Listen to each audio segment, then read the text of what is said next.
Hello there, it's midnight and you are watching Nightline with me, Nadia Azmi. The top stories. Palestine urges all states to comply with UNGA resolution. And Palestine Solidarity Week program in schools to continue with no elements of violence.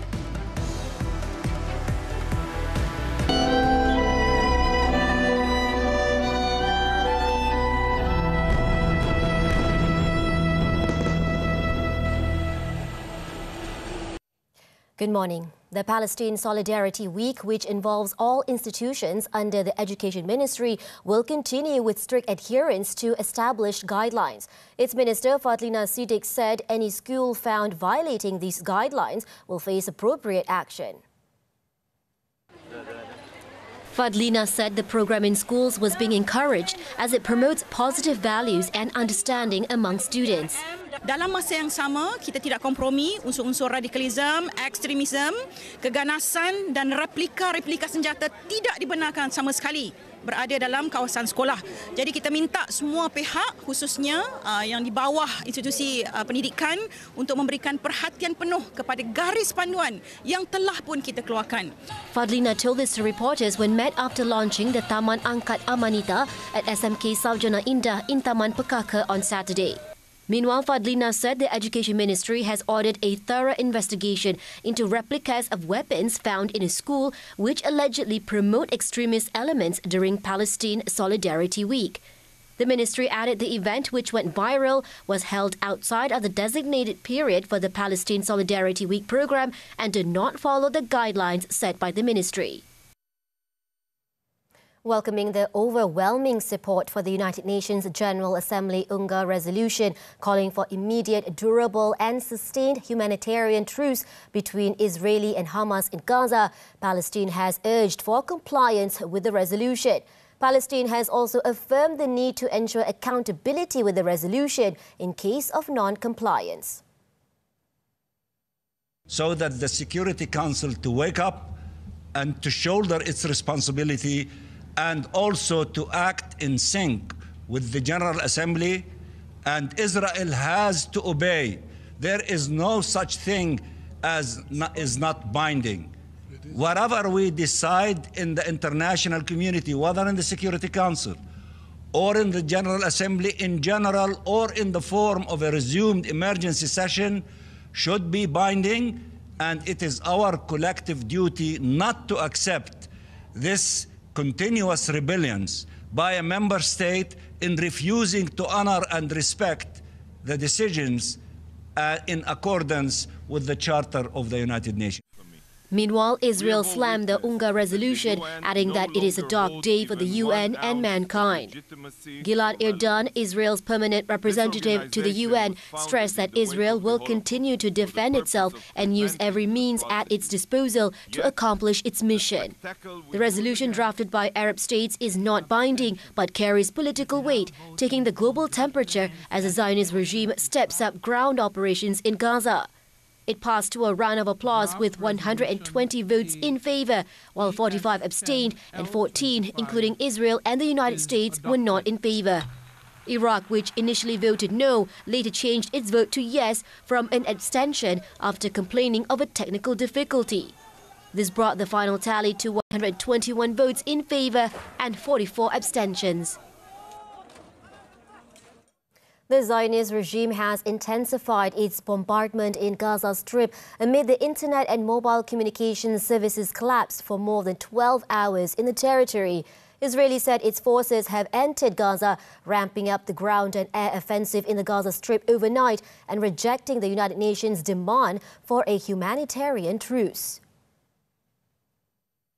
The Zionist regime, through its social media, released footage of its tanks moving and firing, said to be the Gaza Strip. It was reported that hundreds of Palestinians are feared killed in intensive Israeli air raids in northern Gaza overnight near Al-Shifa Hospital. According to Gaza Civil Defense, the Zionist bombing completely destroyed hundreds of buildings and houses overnight. As of now, the World Health Organization (WHO) said it has lost contact with its staff and health facilities, adding that the evacuation of patients was impossible due to the Zionist regime's relentless bombardments.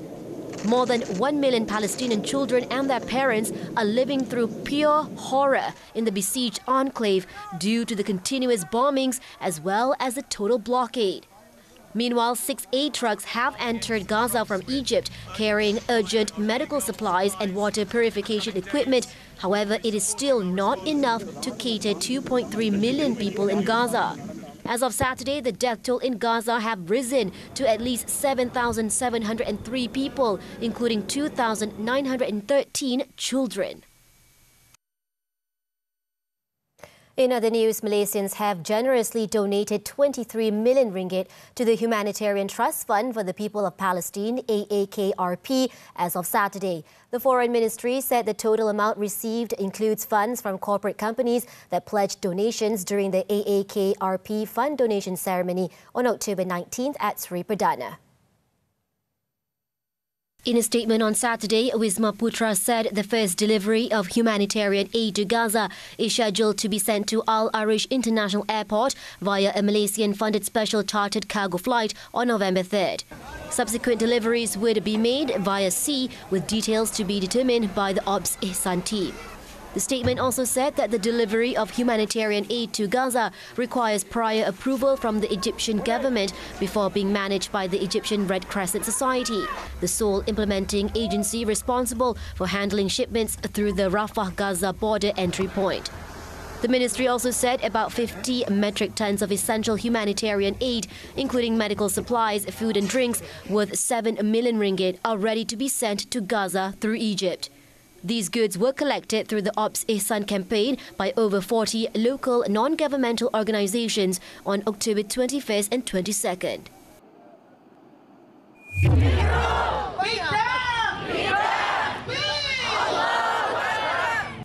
Meanwhile, Malaysians in other parts of the country continue to hold rallies in solidarity with Palestinians on Saturday. In Pahang, thousands of people, regardless of their race, religion or political affiliations, gathered at Dataran Majlis Bandaraya Kuantan to voice their support for the Palestinian people's struggle to claim their sovereign rights and to condemn the atrocities perpetrated by the Israeli regime in Gaza. Dozens of Palestinians, including lecturers at higher learning institutions and undergraduates from as far as Kuala Lumpur, were also present during the 2-hour Pahang for Palestine assembly, which began at 9 a.m. The rally participants, both young and old, also came clad in white shirts and donned Palestine flag muffler scarves. Pahang Menteri Besar Datuk Seri Wan Rosdi Wan Ismail, who called for a united condemnation of Israel's actions, described the gathering a success as people of various races have come together as one to acknowledge their shared humanity. 7,000 yang telah mati, hampir 8,000 akan mati, tetapi sehingga hari ini perang masih berlaku.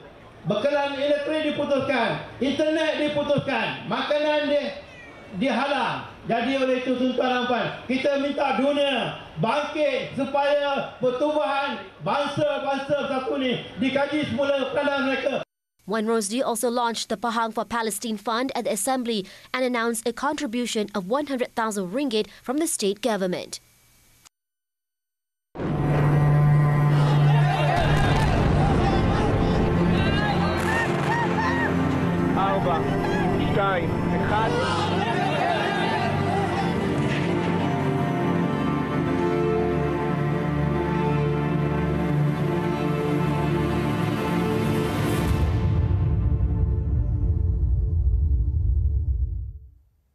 Deputy Prime Minister Datuk Seri Fadilah Yusof stated that the second meeting regarding the European Union Deforestation Regulation (EUDR) in December is expected to recognise the Malaysian Sustainable Palm Oil MSPO certification as part of the EUDR audit process. Fadilah, who is also Plantation and Commodities Minister, said the recognition of the MSPO aims to ensure that palm oil cultivation activities in the country do not affect the environment and are produced based on good and sustainable agricultural practices. Kita tidak hendaklah untuk hutan kita dipotong semata-mata untuk hasilan, tapi kita tidak mengambil kira keadaan alam sekitar kita. Sebab komitmen kita dalam negara untuk dunia adalah hutan kita mesti tidak kurang daripada 50%. Sebab itu kita kena imbangilah keperluan untuk penanaman hasilan, pada masa yang sama kita tidak mengorbankan alam sekitar kita. Fadila told this to reporters after attending the Sarawak Smallholder MSPO Strengthening Program in Bintulu on Saturday. He added that the first EUDR meeting in Jakarta, Indonesia on August 4th had yielded some positive results for Malaysia, but the second meeting in Kuala Lumpur will determine whether the MSPO will be accepted as part of the audit process under the EUDR. Fadila also asked smallholders in the state to join the Sustainable Oil Palm Growers Cooperatives, KPSM, to enable them to apply for MSPO certification as a group. Targeted subsidies, despite the challenges in its implementation, are necessary to ensure that assistance reaches the intended groups in the country. Former Second Finance Minister Datuk Seri Johari Abdul Ghani said this at an event in Kuala Lumpur on Saturday in response to concerns about the current blanket subsidies, including those for fuel and food, which are projected to cost the country 81 billion ringgit this year. Subsidi besar-besaran ni bukan senang nak buat, tetapi perlu dibuat. Jadi bukan senang nak buat tetapi perlu dibuat. Kerana semua kita punya subsidi ni, jumlah subsidi yang kita bagi satu tahun 81 bilion. Ya. Kemudian minyak petrol yang kita bagi kepada semua ni, rakyat yang pergi ambil kat stesen minyak isi minyak ni, kita subsidai minyak tu lebih kurang 50 bilion. 14% saja pergi kepada B40. Yang lain tu semua orang boleh pakai. Therefore, Johari, who is also Titiwangsa MP, stressed that the government needs to find the best mechanism to address the matter. He was responding to criticism faced by the unity government to implement targeted subsidies so that the assistance would benefit the low-income groups and mitigate the financial pressure against the federal administration. Meanwhile, Johari has called for Kuala Lumpur City Hall, DBKL, to boost the appeal of the city's tourism products and tourist spots due to the critical role of the tourism sector as a driver of the country's economic growth. Apart from being popular destinations for recreation among Malaysians, these places of interest, such as Taman Tasik Titiwangsa, also can attract foreign tourists, which will boost the local economy. Sebelum COVID, pelancongan ini menyumbang hampir 200 ke 250 bilion daripada tiket pelancongan yang datang ke negara kita. Jadi slowly kita akan build balik selepas COVID ini, dan salah satu daripada yang kita adakan di Bandaraya Kuala Lumpur ini ialah Tasik Titiwangsa. He added among the requests made for DBKL to consider included building a multi-storey parking complex to address the lack of parking spaces in the park, as well as extending the operation hours of restaurants and businesses operating at the park during weekends. Johari also said he will propose for additional allocations to be given to DBKL to implement the matter to the Finance Ministry during the tabling of the next budget. He also hoped that everyone, including traders and business operators in this area, will play their part in assisting the City Hall in maintaining the beauty, cleanliness and safety of the park. 35 dead, over 50 injured in Egypt road accident. News from the foreign front when we return.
At least 35 people were killed in a horrific multi-vehicle crash in Egypt on Saturday after an oil leak sparked a fire.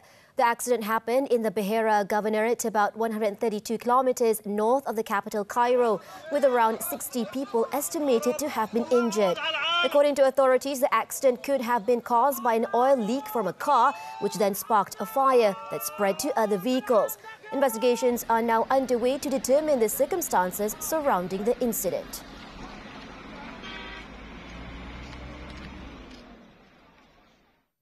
At least 28 people have died and another 18 are reported missing after a fire engulfed a mine in Kazakhstan. The fire took place near the town of Karaganda, an industrial region in central Kazakhstan, after what appeared to be methane blast. According to officials, 206 of the 252 people at the mine had been evacuated, with 18 needing medical assistance. This is the second tragic incident within a 2-month period at an ArcelorMittal facility, following a previous accident in August where 5 miners lost their lives at one of the company's mines in Kazakhstan. ArcelorMittal has faced ongoing criticism for its failure to adhere to safety and environmental regulations, prompting President Kassym-Jomart Tokayev to issue a prior warning about potentially revoking the group's operating privileges in Kazakhstan.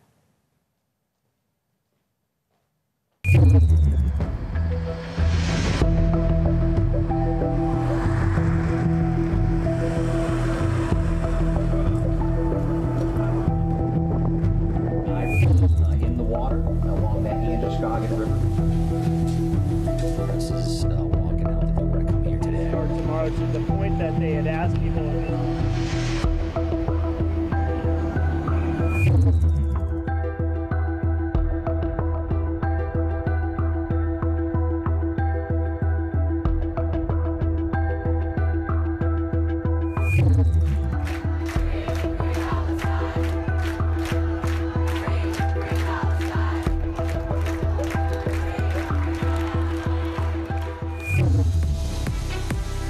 America.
On to sports football, the Malaysia Super League.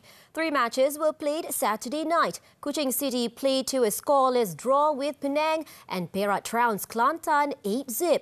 Meanwhile, at the Sultan Muhammad Keempat Stadium in Kota Baru, Johor Darul Takzim JDT beat Kelantan United 2-0.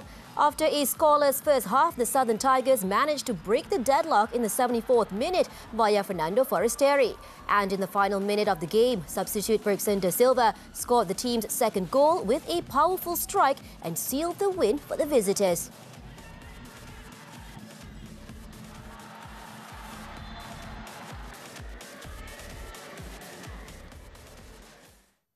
Moving on to golf. American rookie sensation Rose Zhang moved a step closer to her second LPGA Tour title after taking a one-shot lead in the third round of the Maybank Championship on Saturday. Zhang's third-round lead was not easily earned after having to battle the extreme heat at the Kuala Lumpur Golf and Country Club, but also her playing partner Jasmine Suwarnapura, the overnight leader. Starting the day one shot behind Jasmine, Rose was on fire, birdieing 6 of her first 10 holes. However, a bogey on the 14th slowed her momentum.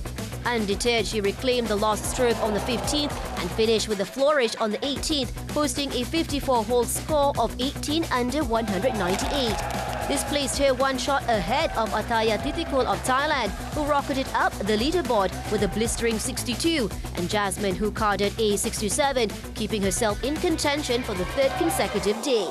Korean golfer Se-young Kim holds the solo fourth-place spot, 3 strokes out of the lead.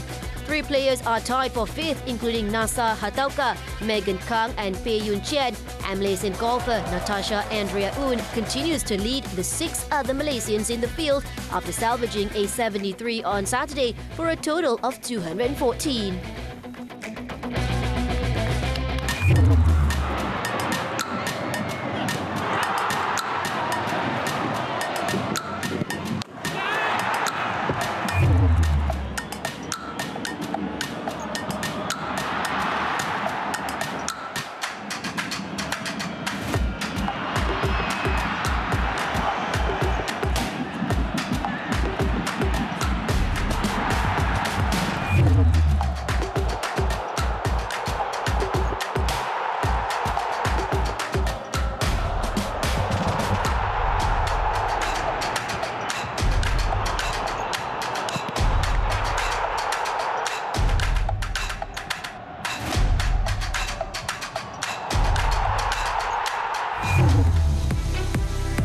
When Nightline returns, 2 Singaporeans remanded for fatal stabbing incident. Don't go away.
The Customs Department has seized 370.8 kilograms of drugs with 25.5 million ringgit in 3 separate raids held this month. Its Deputy Director General for Enforcement and Compliance, Datuk Zazali Muhammad, said the biggest seizure among the 3 involved 270 kilograms of ecstasy pills with 19.8 million ringgit.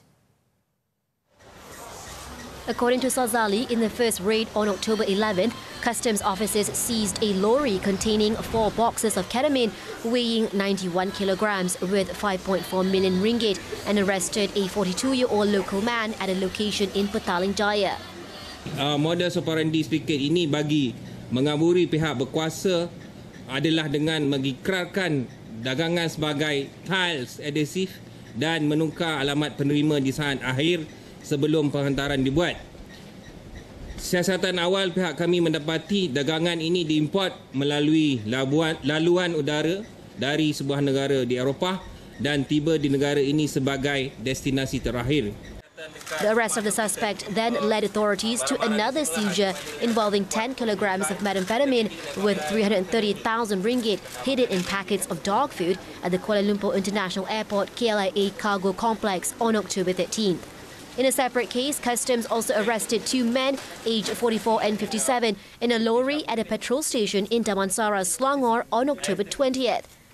During the raid, 2 wooden crates containing ecstasy pills along with a lorry and a Toyota Velfire were seized.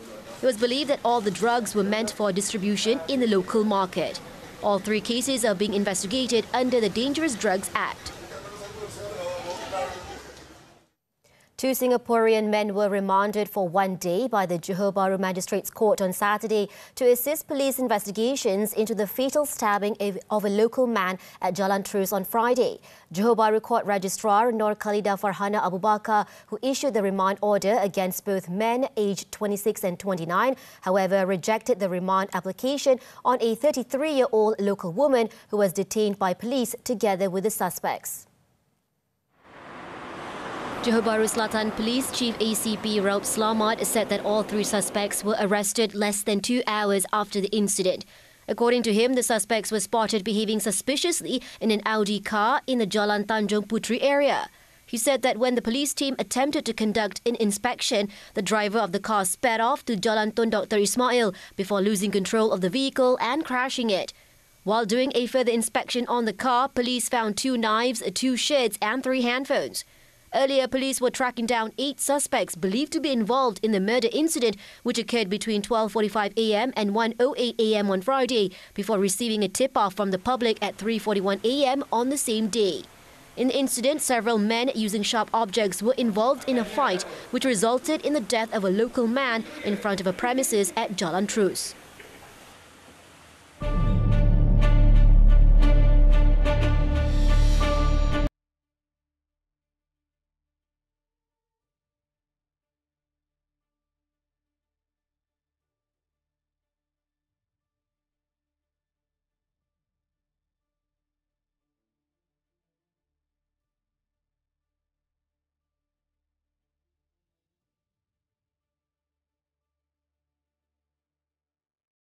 Nightline draws to a close this time around, and before we leave, let's take a look at a Claude Monet masterpiece that has never been seen before and is set to be showcased at Christie's New York upcoming 20th and 25th century art auctions. The painting, Monet's Le Bassin aux Nymphes, is one of the artist's monumental canvases from his celebrated Water Lily series. With that, I'm Nadia Azmi. Thank you for watching and stay safe.